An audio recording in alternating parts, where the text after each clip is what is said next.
अपने बौद्ध नोएडा से। नमस्कार, मैं अभी मौजूद हूँ जेवर में जो बाबा साहब जो 25 तारीख को जो बुद्ध महोत्सव जो मनाया जाता है हर साल, आज का जो कार्यक्रम है वो जेवर में रखा गया है। कन्या पाठशाला के पास जो बाबा भीमराव अंबेडकर का जो पार्क है उसमें रखा गया है। यहाँ पे जो पीछे पोस्टर है उसमें 25 दिसंबर 2021 जो आज का कार्यक्रम जो रखा गया है, और यहाँ पे पोस्टर पे जो भी हमारे बहुजन समाज से जो भी उभरते हुए जो महापुरुष हैं उनकी यहाँ पे चित्र छाया आपको नज़र आएगी, और सामने देखेंगे बुद्ध भगवान आपको नज़र आएंगे।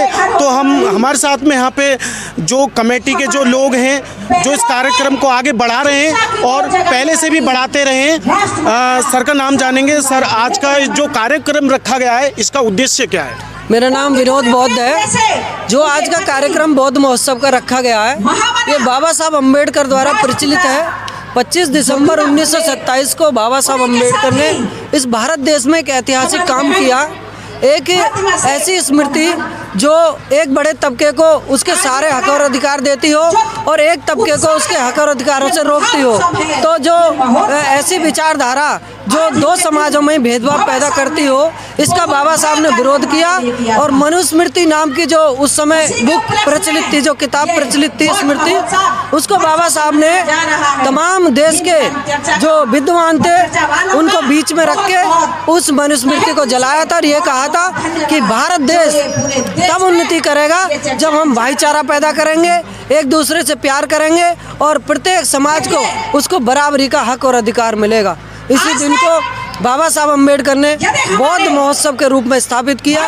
उसी दिन बाबा साहब अम्बेडकर ने तथागत बुद्ध की एक प्रतिमा का भी अनावरण किया और कहा कि सदियों सदियों से जो गुलामी की परंपरा चल रही है, तथागत बुद्ध उसके दूर विरोधी थे और उन्होंने समानता, भाईचारा और मंगल के रास्ते को भारत को दिया। उसी रास्ते पे हम लोग चलना चाहेंगे। तो बाबा साहब अम्बेडकर ने बुद्ध का रास्ता बताया जो समानता का, भाईचारे का, मंगल और कल्याण का रास्ता है। तथा बाबा साहब ने बताया कि बुद्ध के जो 5 संदेश है उनमें बुद्ध प्रत्येक मानव कल्याण की बात करते हैं। वो प्राणियों के साथ साथ जो जीव हैं उनके भी मानव कल्याण की बात करते हैं।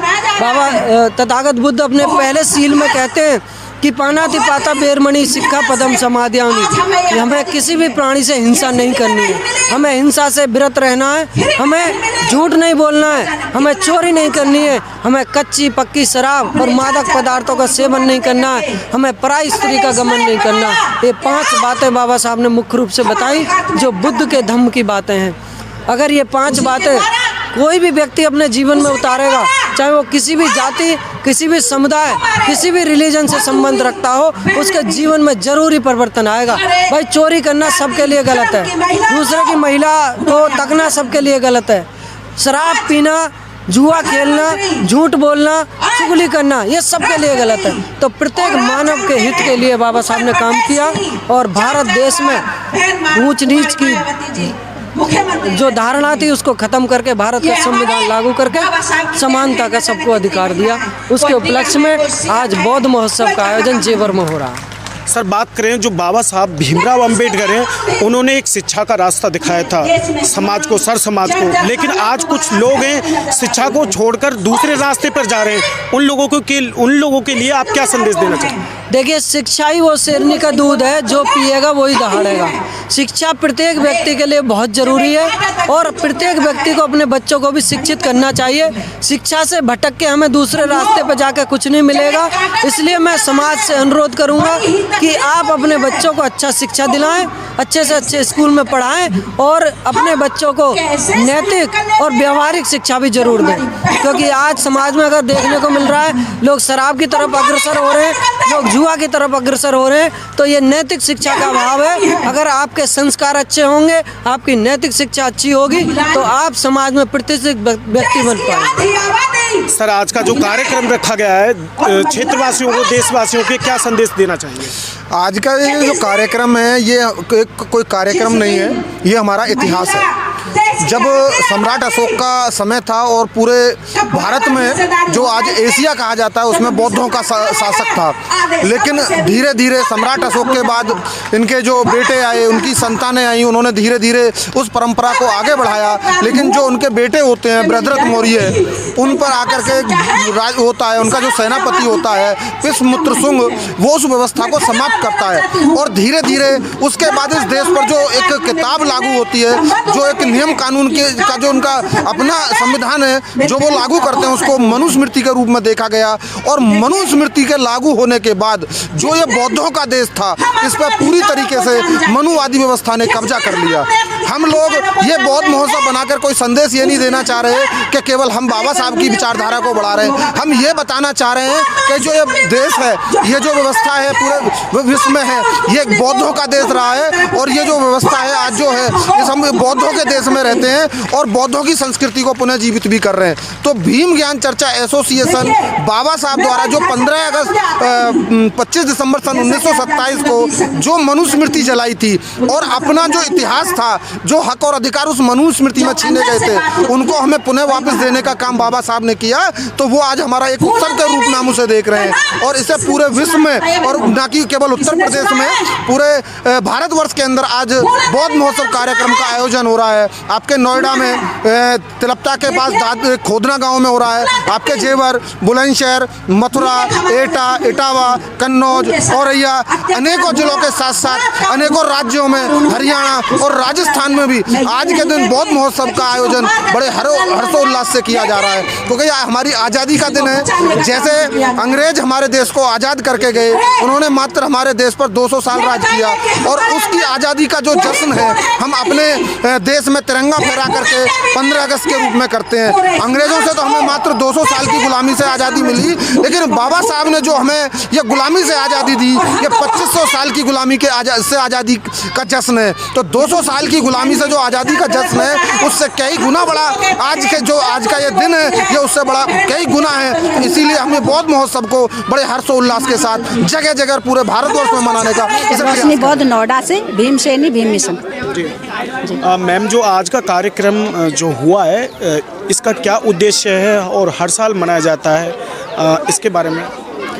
देखो भैया, ये हर साल इसलिए मनाया जाता है कि याद के लिए आज का जो दिन है, बाबा साहब ने 25 दिसंबर 1927 में ये मनुस्मृति का दहन किया था। वो दहन इसलिए नहीं किया था किसी का अपमान करने के लिए या अन्य किसी कारण से, बल्कि भारत देश की उन्नति के लिए ये बाबा साहब ने एक किताब को जलाया था। उस किताब को, जिस किताब में लिखा हुआ था ऊंच नीच छुआछात, छोटे बड़े ये सब लिखे हुए थे, और ये कि महिलाओं को और यहाँ के जो बहुजनों को शिक्षा का, संपत्ति का यानी कोई भी अधिकार नहीं था। तो ये बाबा साहब को मतलब खल रहा था कि ये भारत की उन्नति में अवरोध पैदा कर रहे हैं। इसीलिए बाबा साहब ने आज के ही दिन मनुस्मृति को जलाया था। मैम, यहाँ पर जो आज का कार्यक्रम रखा गया है, तमाम यहाँ पे जो महापुरुष हैं, बाबा भीमराव अंबेडकर जी हमारे महापुरुष रहे हैं, जिन्होंने महिलाओं के लिए शिक्षा के लिए अपना योगदान भी दिया है। जो ये महापुरुषों की जो चित्र छाया लगी हुई है, क्या उद्देश्य है जो आज का कार्यक्रम यहाँ पे लगा हुआ है, क्या कुछ कहेंगे आप? मैम, नाम बताइए अपना। मेरा नाम है शशि, मैं कोंडली राजवीर कॉलोनी से हूँ। उससे मैं बाबा साहब के मिशन में हूँ। आज का कार्यक्रम बहुत अच्छा लगा। मैम, जो यहाँ पे महापुरुषों की जो तमाम यहाँ पे चित्र छाया लगी हुई हैं, बुद्ध भगवान की भी प्रतिमा रखी हुई है और बाबा भीमराव अंबेडकर को लगा के तमाम यहाँ पे महापुरुष हैं, क्या कुछ वजह है जो महापुरुषों ने समाज के लिए, जैसे बाबा साहब ने किया है, यहाँ पे महापुरुषों की जो चित्र छाया लगी हुई, क्या कुछ कहना चाहेंगे उनके बारे में? देखिए, मैं बताना चाहूँगी इस बारे में कि तथागत बुद्ध ने अपने लिए नहीं, मानव समाज के, पूरी मानव जो सृष्टि है उसके लिए कार्य किया कि इस दुनिया में दुख है, दुख का कारण क्या है और उसका निवारण क्या है। इसी खोज के लिए तथागत बुद्ध अपने घर का भी त्याग किया था और उसकी खोज उन्होंने 5 सील में हमें दी है। कि जो पहला सील है कि मैं हिंदी में ही बताती हूँ, पहला सील है कि प्राणी हिंसा नहीं करना। जब प्राणी हिंसा होगी ही नहीं तो किसी को डर नहीं होगा। दूसरा है कि कोई चोरी चकारी ना करे, यानी बिना दिए धन को किसी का ना ले। जब कोई बिना दिए धन कोई लेगा ही नहीं तो चोरी होना बंद हो जाएंगे, यानी डर खत्म हो जाएगा। तीसरा है कि ये बलात्कार ना करना। ये मतलब जब कोई भी बहू बेटी बहन किसी को डर नहीं रहेगा, जब पुरुष के मन में ये उत्पन्न हो जाएगा कि सबकी बेटियां हैं तो मेरी भी बेटियां हैं, सबकी बहनें हैं बहुएं मेरी भी बहनें हैं, तो बलात्कार होने बंद हो जाएंगे और बहू बेटियां रात के अंधेरे में भी वो निकलने में अपना परेशान नहीं होंगी, उन्हें डर नहीं होगा। चौथा है झूठ बोलना, चुगली करना।